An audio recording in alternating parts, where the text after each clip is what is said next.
Hey, hello. This is Christy here, just giving you a little bit of an update.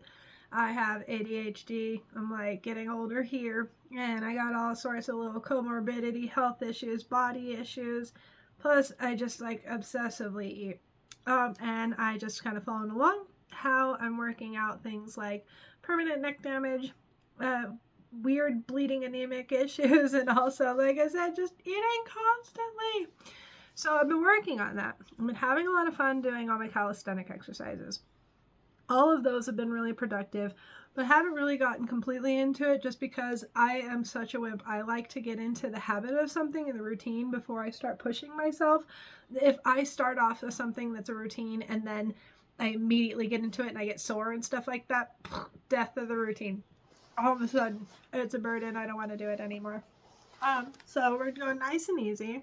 Lots of calisthenics, but also like somatic style workouts, the dry brushings. I've been like laying back on my bed and just doing like massages on my neck and my back and stuff with these massage yoga balls. These things are absolutely fantastic. And it's these guys, these little T-spheres are absolutely fantastic massage tools. I've been using my chi machine and stuff like that. Just really, really easy stuff. And the reason is because at the end of the day, if I'm upset because the scale isn't moving, my issue is not really with my workout routine as much as is my diet, as always. So we go to the usual suspects. And basically, it's the snacking and the overeating again. And I'm just like, so I came up with this idea that was similar to Weight Watchers or whatever. You've heard their little point system. And I said, well, if I wanted to try to plan on average to eat 3 meals a day that get me to a 5, and then an extra snack every day that gets me to a 3, with like the occasional week where you'd splurge over by a couple, points or whatever, a couple of days of the week where you might get an extra 3-point snack somewhere or something. And just kind of combine the ideas where we try to keep it under a 5, but let's say you eat and then it turns out it's a 7. So you could just kind of keep a running track of the points. And then by dinner time, you would know if you're just having a couple boiled eggs and some tea for the rest of the night or not. So I went to go to Grok and I asked Grok about that. And Grok was like, no. Like, you need to just eat every 3 to 4 hours. You need to make sure you're structuring, scheduled. And I was like, no, that sounds like too much effort, too much having to think about food obsessively all the time without, like, it almost sounds like it could lead to like too many calories because of that too. Because each one of those times that I eat is potentially like a time when I'm going to grab for something like unhealthy, or I'm going to eat over my calories and get kind of like into it too much. And it's just like, no, like, what if I'm not hungry when the time comes up either, and I don't want to, and then I'm still going to mindlessly eat later because I'm bored. I said, I don't know if that works with the ADHD real well.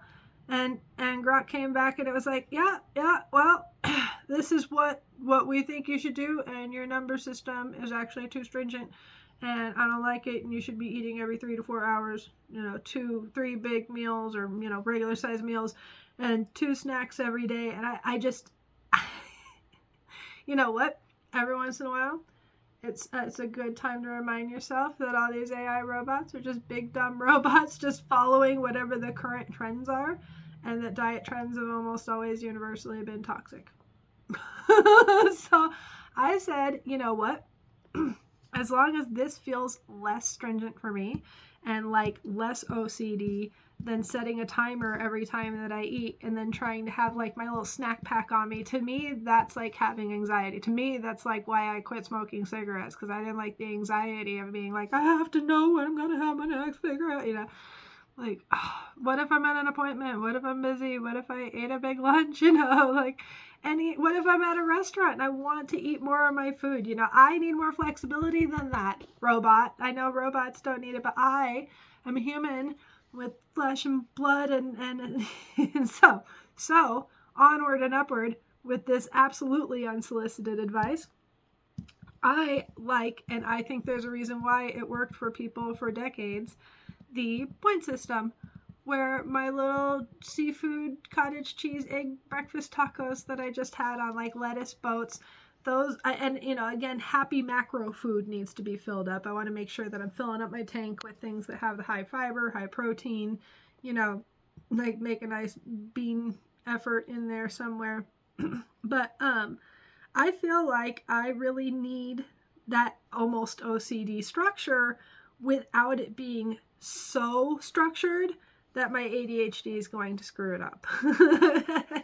I just don't think they know my brain that well. I'm going to go ahead and have to say sometimes you just have to be the professional at yourself and give it a shot. So I am going to keep trying to do that this week. We're going to try to stick under the 5s still as far as like the fullness level, because I'm trying to keep my stomach from being stretched.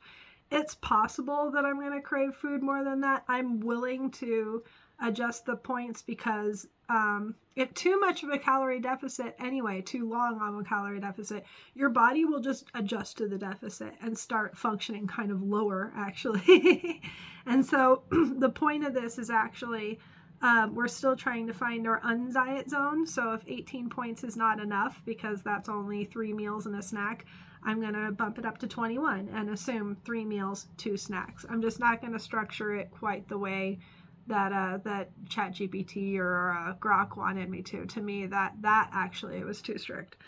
And sometimes I want to just eat, my whole taco, burrito, whatever meal I'm having at the restaurant. Sometimes that not finishing what I wanted to finish will leave lingering food noise until I eat the leftovers, or I'll be snacking thinking about that until I get to, none of that works. So if anybody else has that kind of problem, then I feel like it's okay to add the structure that that you need.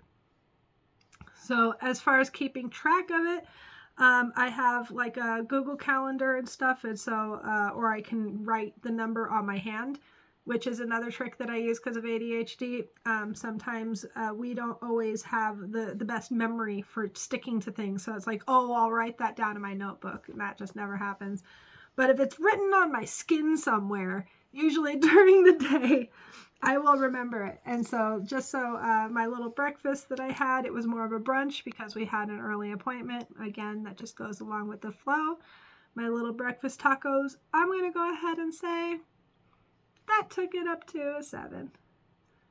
So wish me luck on this week. If it doesn't feel good, I will definitely report back to you. And for now, I'm going to go ahead and try my little number system, write it down, keep track of my daily food, and we'll see. Cheers to that, guys.